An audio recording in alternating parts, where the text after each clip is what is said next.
Nouvelle du rétablissement de Sheldon, le 31 octobre 2018. Ce sont 3 semaines éprouvantes que je viens de vivre. Oui, cela fait 3 semaines, samedi 4 heures, le 6 octobre 2018, que j'ai dû amener Sheldon aux urgences de l'hôpital, parce qu'il avait été une fois de plus victime d'une attaque à l'arme à énergie dirigée, aide. Puis à nouveau aux urgences une semaine plus tard. Cela a été le début d'un nouvel épisode de galère avec les dysfonctionnements du système médical. Dieu, merci pour les nombreux diagnostics et procédures de secourisme qui sont proposés.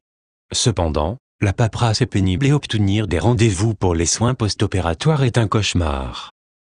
Et comme nous le savons tous, les pratiques pharmaceutiques sont complètement à côté de la plaque. Oui, certains des médicaments sont utiles, mais l'usage de prescrire un médicament après l'autre n'est ni bénéfique, ni pertinent. C'est ce contre quoi je m'élève. Je souhaite par contre exprimer ma gratitude au secours d'urgence, le 911 aux États-Unis. Le EMT, équivalent du SAMU, était sur place en l'espace de 6 minutes. Malheureusement, Sheldon ne se sentait pas bien à l'hôpital. Il était atteint de ce qu'une infirmière a appelé le syndrome de l'état crépusculaire, Sundown Syndrome. À l'hôpital, il était incapable de s'endormir la nuit et devenait agité. Ce n'était pas non plus une sinécure pour les infirmières. Il les suppliait de le laisser me téléphoner toute la nuit. Cependant, durant la journée, les infirmières l'adoraient. Dieu merci, il n'est resté à l'hôpital que 5 jours cette fois-ci.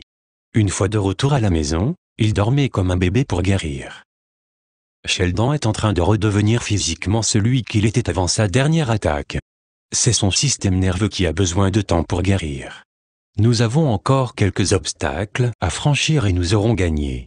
Une des raisons pour lesquelles Sheldon récupère aussi rapidement est l'amour et les énergies de guérison dont vous l'avez submergé, et moi aussi. C'est avec reconnaissance que nous vous en remercions. Notre communauté galactique est stupéfiante. Zazuma. La bonne nouvelle, c'est que Sheldon a droit à de nouveaux soins. Lorsque l'infirmière, l'ergothérapeute, le kinésithérapeute et l'orthophoniste sont venus en visite, aucun d'entre eux ne pouvait croire qu'il s'agissait de la même personne dont il était question dans son dossier. Cela nous a fait rire. Comme je l'ai dit, il ne se sent pas bien à l'hôpital. Il n'a pas droit à beaucoup de séances avec les thérapeutes, mais chaque fois qu'il rencontre un thérapeute, j'apprends davantage de techniques sur la manière de l'aider. Tous les thérapeutes me décernent un diplôme de thérapeute honoraire, parce que je leur suggère toujours des manières de soulager Sheldon auxquelles ils n'avaient pas pensé. PAO ne publiera pas de message cette semaine. Peut-être que le prochain message viendra en novembre, mais je ne le sais pas encore. Continuez à nous envoyer vos énergies affectueuses de guérison. Votre générosité nous a également aidés d'une manière que je ne peux exprimer. Merci 1000 fois. Miles et moi apprécions votre participation à nos séminaires mensuels par Internet. Nous nous engageons à continuer à vous proposer des séminaires informatifs et inspirants en vous présentant des membres doués de la PAO. Je suis en train d'écrire sur les miracles et les péripéties que nous avons vécues au cours du séjour de Sheldon à l'hôpital. Beaucoup d'entre vous nous ont demandé plus de détails et je trouve qu'il est cathartique pour moi de me rappeler des nombreuses bénédictions reçues au cours des 3 dernières semaines. À suivre, c'est la Maja. Colline. Attention. Travailleurs de lumière, vous allez devenir des humains galactiques.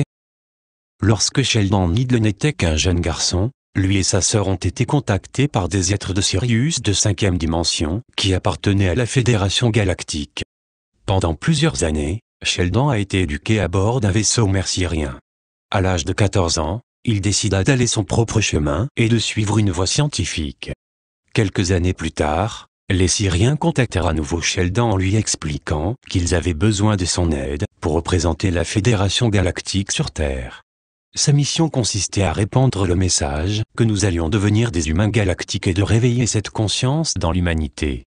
En 1997, Sheldon fonda l'Organisation d'activation planétaire, PAO.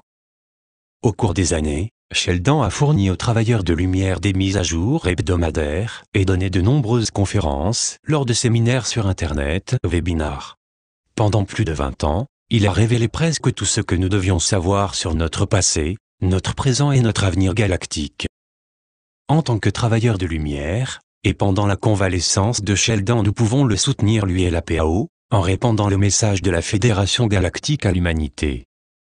Nous avons tous des parents, des amis et des collègues prêts à s'éveiller. En ce moment, le monde n'a jamais été aussi chaotique. Si jamais il y a une période, pour que nous jouions un rôle actif en diffusant les messages de Sheldon, c'est maintenant. Pour vous aider, nous avons préparé une page d'information. Vous allez devenir un humain galactique sur notre site internet PAO. On y trouve un lien vers son webinar, Galactic Human 101. D'autres liens renverront vers de brefs clips vidéo qui ne sont pas traités dans le webinar GH101. On y trouve également des liens vers les livres de Sheldon, les archives des webinars et des lettres d'information gratuites de PAO. Pour aider Sheldon et la PAO dans le processus d'éveil de l'humanité, nous vous demandons d'envoyer le lien de Vous allez devenir un humain galactique à au moins 3 amis qui ne sont pas habitués ou qui ont des doutes sur l'information galactique. Lien paoweb.com gh101.htm. Du fond du cœur, l'équipe de PAO vous remercie pour votre participation. Vraiment. Ensemble, nous sommes victorieux. C'est la Maja. L'équipe PAO.